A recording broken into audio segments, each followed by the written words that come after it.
Yeah, don't look at my hair. This is the Mrs. Wolfie from our half-acre homestead, and today we're making this week's bread, my homemade multigrain bread.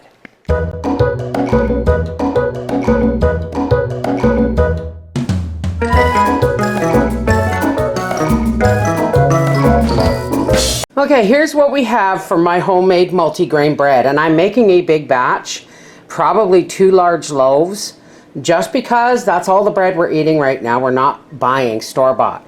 Here I have 6 cups of my organic flour that I bought last year and put in the freezer, 2 cups of my homemade multigrain mix, some sunflower oil, some milk, some eggs, some warm water, and in that little tub I have 2 teaspoons of salt, 2 teaspoons of instant yeast, and 2 teaspoons of sugar, and 2 eggs right there. Right, so let's get going. Okay, so Sam is going to be put through his paces today. So here we have, I don't know, 2.5 cups of hot water, to which I'm going to add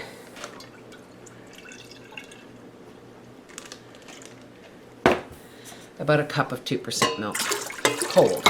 And that will even out the temperature. You don't want to use hot water or you can kill your yeast, unless you're going to be putting something in there to cool it down. So let's put in our sugar, our salt, and our yeast. And let's get Sam up. And remember, if you're using the dough hook, no more than 2. 2 eggs.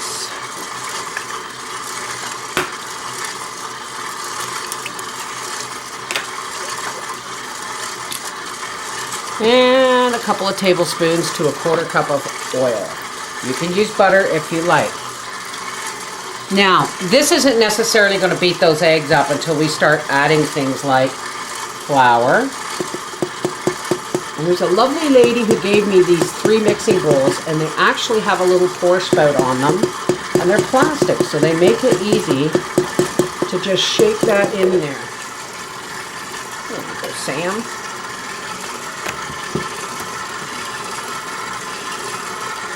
That's our 6 cups of flour, and here go our 2 cups of multigrain mix. Now my liquids weren't exactly measured, so I'm keeping the flour on standby in case I need to add some. And that still looks really soft. So now we're up to 8. I always start with less flour just in case. Now we're up to 8 cups of flour, and I'm going to add some more multigrain mix. Today is Saturday, and this is our upcoming weekly bread. Just 1 more cup of multigrain mix, and 3/4 of a cup of flour. Let's just stop this for a second and get this dough down. Uh-oh, I may have made it too heavy. It was looking too wet, but we'll see. That's looking pretty perfect.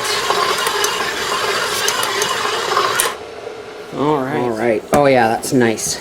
So now what I'm going to do, and this may be more than 2 big loaves, I'm going to put a little bit of oil in the bottom here. Like I said, you can use butter. And we're just going to coat this all over the outside with the oil. And then I'm going to put this grocery bag over top. And I have set my oven at 100 degrees. And when it reached temperature, I shut it off. And this is going in the oven until it rises. Alrighty. Look, isn't that beautiful? All right. I'm just going to take some flour here. I keep these old cotton tablecloths just for kneading bread. Can't find my dough scraper. So I'm just going to grab this down here. It really won't stick that bad because remember, we oiled the outside of the dough. There she be. Now I think this actually might be too much dough for 2 pans. So we'll see. So let's have a look. Let's get this cut down the center here.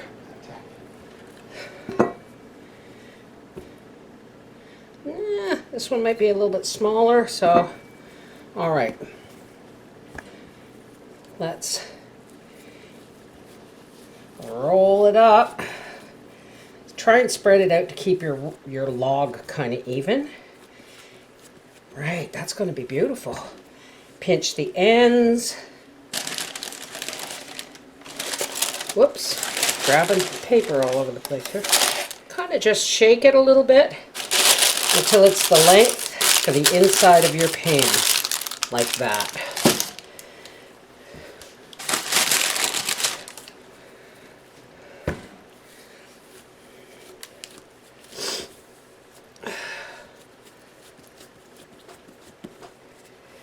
The ends.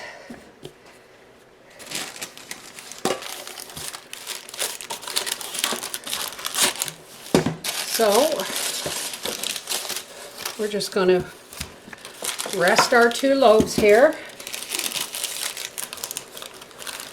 We're going to cover them just like that until they rise. Let's have a look. Oh, isn't that beautiful?